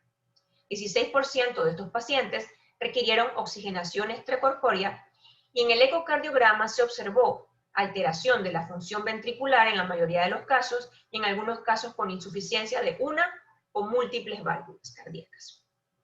También tenemos ya la publicación de los casos de Chile, en Chile se realizó una revisión de casos de los 3 hospitales principales pediátricos de Santiago de Chile. Ellos hablan de la evaluación de 27 pacientes con una mediana de edad de 6 años. Y por ejemplo, esto es una diferencia también importante con la enfermedad de Kawasaki, ya que en Kawasaki la mayoría de los pacientes son menores de 5 años y a diferencia en esta enfermedad vemos medianas de 6, 8 o 9 años. El 59% de sus pacientes ingresaron a la unidad de cuidados intensivos y 52% de ellos tenían pruebas de PCR positivas, o sea que incluso se encontraban todavía en la fase aguda de la infección. El signo principal fue la fiebre, la presentación clínica más frecuente, la gastrointestinal, y los laboratorios marcaban una importante inflamación con PCR hasta por arriba de 100 miligramos por decilitro. En una publicación del New England Journal of Medicine de los casos revisados en diferentes hospitales de Nueva York, también se observa que hay una diferencia de los signos clínicos presentados según la edad de los pacientes. Y así vemos que se dividen en los pacientes de 0 a 5 años, de 6 a 12 años y de 13 a 20 años. Observando que en los pacientes de 0 a 5 años, lo más frecuentes son las manifestaciones dermatológicas o mucocutáneas, similar a lo que se ve en una enfermedad de Kawasaki. Mientras que en los pacientes mayores de 6 años, las manifestaciones principales van a ser las gastrointestinales. Y las manifestaciones que se ven con menos frecuencia son las neurológicas. Este es el primer paciente que diagnosticamos en el Hospital del Niño, un niño de 5 años, que ingresó con una fiebre no cuantificada, náuseas, vómitos y un dolor abdominal que fue progresivamente empeorando. De hecho, este paciente fue evaluado por cirugía por sospecha de apendicitis aguda. Fue evaluado y se descartó la apendicitis aguda, sin embargo el paciente siguió con dolor abdominal y súbitamente presentó un choque en la sala que requirió el manejo rápido con bolos de líquido e inotrópicos para su reanimación y fue llevado entonces a la unidad de cuidados intensivos. Estando en la sala, en las primeras horas en sala, presentó entonces la inyección conjuntival y el exantema y pues se pudo hacer el análisis de que podía ser un caso de síndrome inflamatorio multisistémico. Aquí vemos pues la inyección conjuntival y el exantema que presentaba en el tronco nuestro paciente. Hablando entonces un poco de los casos que hemos visto en Panamá, hablando en general de los casos por SARS-CoV-2, en menores de 20 años se han reportado 21.336 casos. Y en el país tenemos reportados 23 casos de síndrome inflamatorio multisistémico, lo que nos da un porcentaje de 0.1%. En el Hospital del Niño, hasta el 26 de octubre, se habían hospitalizado 132 casos de niños con infección asociada a SARS-CoV-2 y hemos tenido 5 difusiones asociadas a COVID-19. De estos 132 casos hospitalizados, 16 han sido casos de PIMS, de los cuales una mediana de 5 años. Y 2 defunciones por esta patología, lamentablemente fueron niños que llegaron tardíamente, con choque y con ya alteraciones de diferentes órganos, por lo cual lamentablemente la reanimación no se pudo lograr. ¿Qué sabemos entonces hasta ahora? Que se puede presentar en cualquier momento, entre 1 a 6 semanas después de la infección por COVID-19, que se puede sobreponer a un cuadro pulmonar con COVID-19. Posibles puertas de entrada pueden ser la vía gastrointestinal y respiratoria. Ausencia de síntomas precedentes. La mayoría de nuestros pacientes, cuando le hacemos la entrevista, realmente nunca supieron que en su casa alguien tuvo infección por SARS-CoV-2. Y el diagnóstico lo hacemos en retrospectivo cuando le hacemos la serología al niño y nos resulta positivo. Y es entonces cuando la familia se entera de que hubo infección en la casa. Y pues hemos confirmado también haciéndole pruebas a los diferentes familiares. Los pacientes presentan un deterioro súbito, de ahí la importancia de la sospecha de esta enfermedad para reaccionar rápidamente en la reanimación del paciente y que vamos a ver ahora con la doctora Blanca Ríos, que nos va a hablar de cuáles son los puntos más importantes a evaluar y tratar en estos casos. Se caracteriza por una sobreproducción de citoquinas proinflamatorias, TNF, interleuquina 6, y hay una elevación importante de triglicéridos y ferritina similar a lo que sucede en el síndrome de activación macrofágica o síndrome hemofagocítico. ¿Qué pruebas de laboratorio vamos a tomar? Ya desde el mes pasado hicimos un protocolo en el Hospital del Niño para el manejo de nuestros pacientes según la disponibilidad de laboratorios que tenemos. Y es lo que les presentamos aquí. Básicamente, lo primero que debemos hacer es tomar un hemograma completo. Tenemos que tomar pruebas de función hepática, fosfatasa alcalina, albúminas, proteínas, triglicéridos, transaminasas, pruebas de función renal, que incluye la creatinina y nitrógeno de urea. Importante las pruebas de función cardíaca, debemos incluir la troponina y el NT-proBNP, o donde no lo tengan, se puede hacer el BNP. Pruebas de coagulación, muy importante incluir el dímero D, ya que dependiendo de los valores vamos a definir si vamos a iniciar enoxaparina, ya sea como profilaxis o como tratamiento. Importante los marcadores de inflamación, proteína C reactiva, ferritina, interleuquina 6, BES, y cuando tengan disponibilidad, procalcitonina. La serología, para definir si este paciente tuvo la infección por SARS-CoV-2. En caso de dudas, debemos completar con exámenes diferenciales para otras patologías que podían presentar un cuadro similar. Con el exantema, con la linfadenitis, por ejemplo, con este barvirus, citomegalovirus. Dengue es un diagnóstico diferencial importante, ya que muchos de estos pacientes se pueden presentar con plaquetopenia.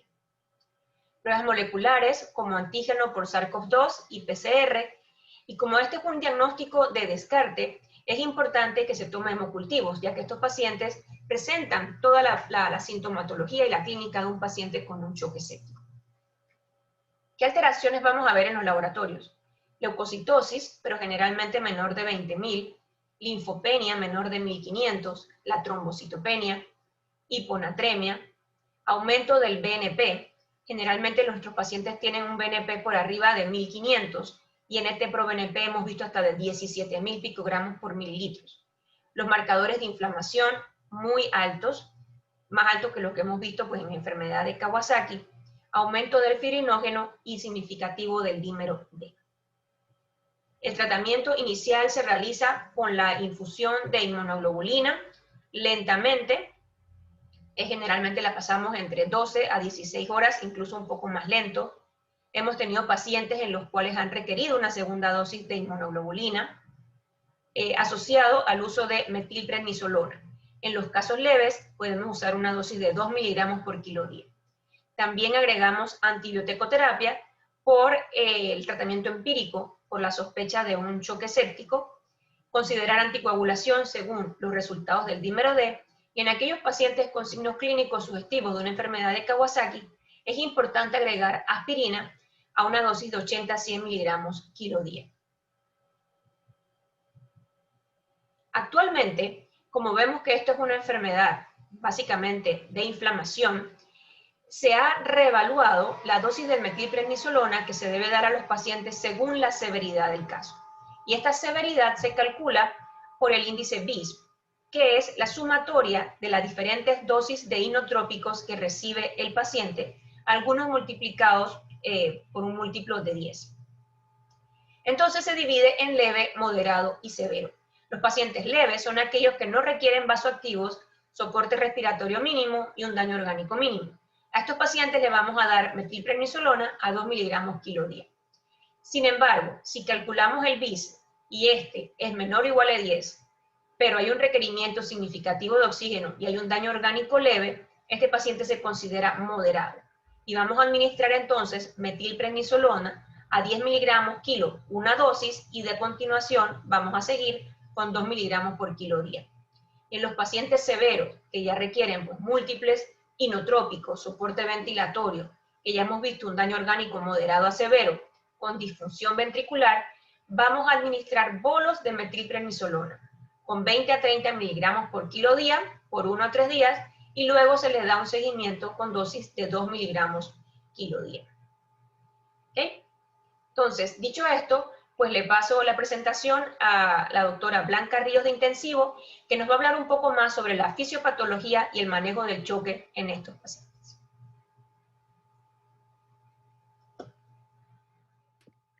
Muy buenas tardes. El día de hoy tengo el placer de hablarles de choque y síndrome inflamatorio multisistémico pediátrico temporalmente asociado a COVID-19. Yo soy la doctora Blanca Ríos, pediatra intensivista del Hospital del Niño José Hernán Esquivel. Entre las manifestaciones que con más frecuencia presentan los pacientes con síndrome inflamatorio multisistémico pediátrico asociado a COVID-19, tenemos que las manifestaciones cardíacas son una de las que con más frecuencia se presentan, siendo la hipotensión y choque que se presenten entre un 20 a un 100%, aneurisma de las arterias coronarias de un 6 a un 24%, arritmias de entre un 7 a un 60%, secundario sobre todo a disfunción miocárdica severa. Si comparamos el síndrome de choque tóxico, la enfermedad de Kawasaki y el síndrome inflamatorio multisistémico pediátrico asociado a COVID-19, vamos a notar que en este síndrome las manifestaciones gastrointestinales son mucho más frecuentes y las manifestaciones cardíacas son mucho más frecuentes que los dos síndromes mencionados previamente, con requerimiento de manejo en cuidado intensivo pediátrico, ameritando soporte vasopresor vasoactivo, ameritando ventilación mecánica, a diferencia de los otros síndromes en donde sobre todo las manifestaciones cutáneas y mucosas pues son mucho más frecuentes. Pero ¿cuál es nuestra realidad? A la fecha, hemos recibido en nuestro hospital 16 casos de síndrome inflamatorio multisistémico pediátrico. Se han presentado 2 defunciones de estos pacientes. 11 de los 16 pacientes con signos de choque ameritando soporte vasopresor y o inotrópico, que equivale a un 69% de los pacientes. ¿Pero a qué se debe el síndrome inflamatorio multisistémico pediátrico asociado a COVID-19? Pues existen varias hipótesis. Lo que sabemos hasta la fecha es que los pacientes pediátricos en su mayoría presentan infecciones agudas muy leves o incluso la mayoría son asintomáticos. Una fase 2, que es la fase pulmonar, que en los adultos es una afección muy severa. En los pacientes pediátricos, pues en la mayoría no presentan una afección severa y se debe sobre todo a una disminución a nivel de los receptores de angiotensina, de la enzima convertidora de angiotensina 2.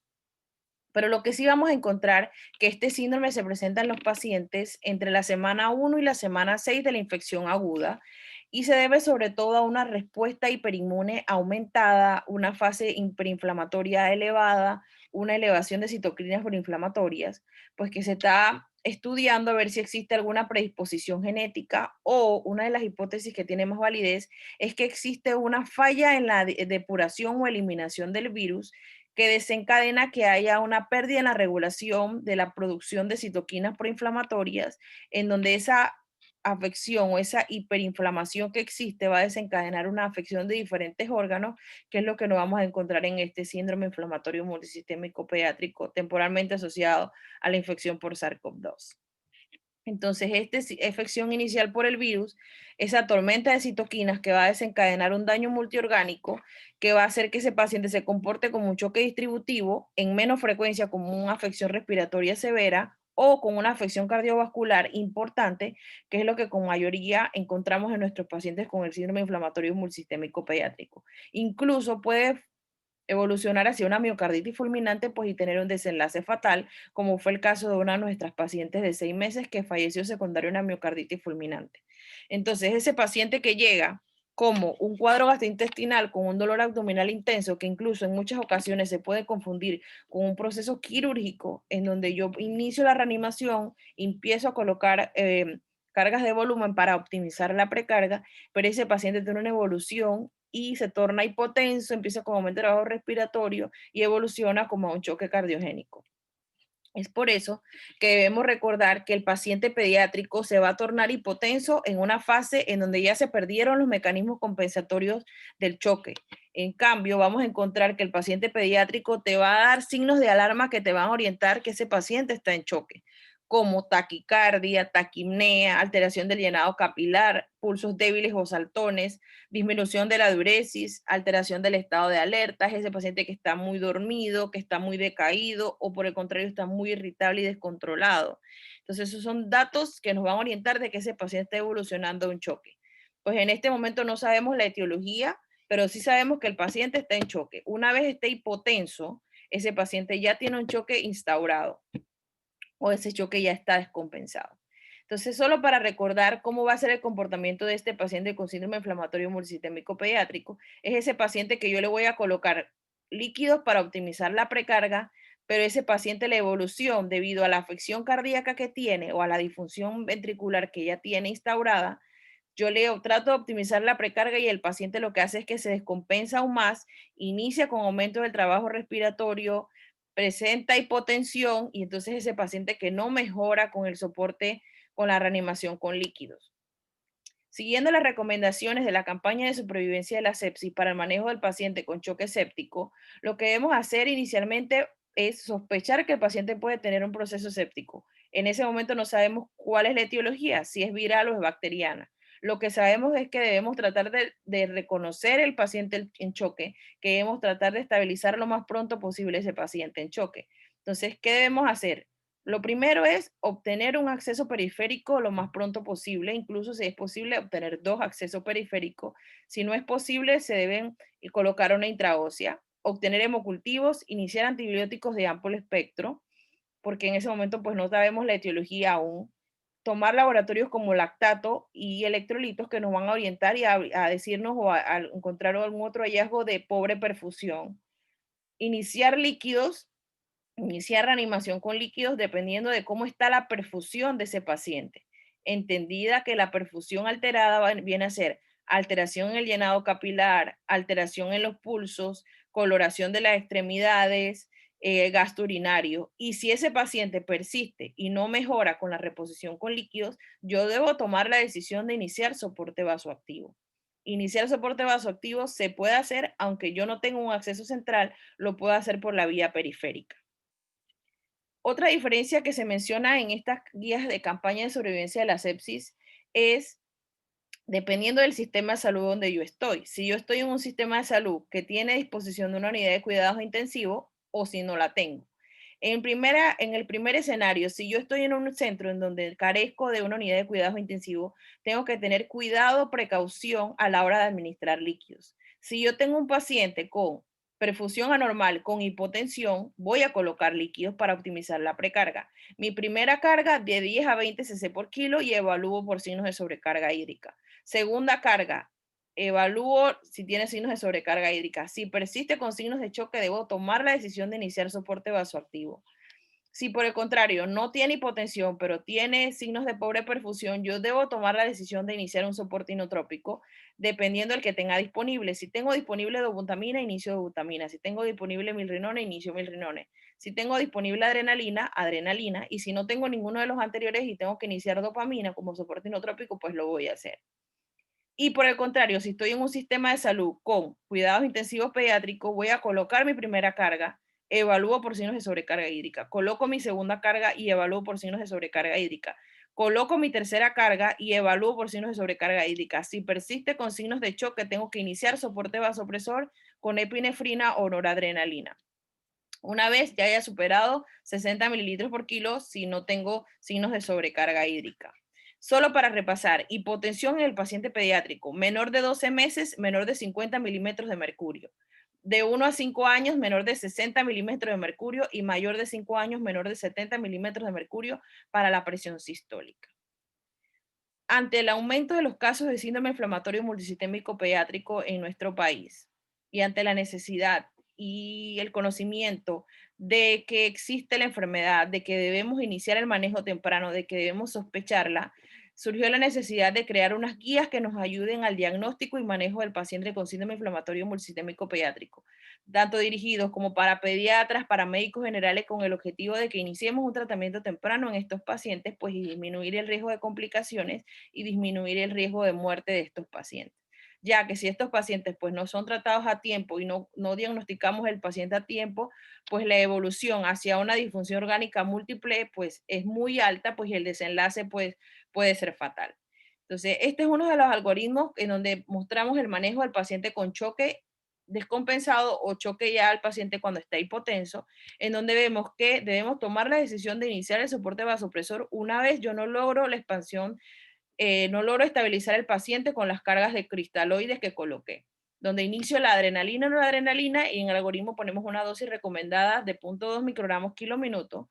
Si ese paciente persiste en choque y es un choque ya refractario a aminas, suponiendo que ya este paciente en este momento, cuando ya está instaurado ese choque, ya tiene el tratamiento instaurado para el síndrome inflamatorio multisistémico, o sea que ese paciente está con corticoides, yo debo considerar otro tipo de terapia, que lo más seguro es que ya se vayan a iniciar en un centro de tercer nivel, como la vasopresina, ante la presencia de un choque vasopléjico. Como conclusión, pues debemos saber que esta enfermedad existe, debemos sospecharla, debemos aprender a diagnosticarla, debemos iniciar el tratamiento temprano, debemos aprender a manejar y tratar de estabilizar ese paciente, saber cuándo referirlo, saber cuándo ese paciente no responde a la reanimación que le estoy haciendo, para poder iniciar un soporte vasoactivo a tiempo, disminuir el riesgo y disminuir las secuelas que van a tener esos pacientes y el riesgo de mortalidad que tienen estos pacientes una vez progresen a una disfunción orgánica múltiple. Muchas gracias.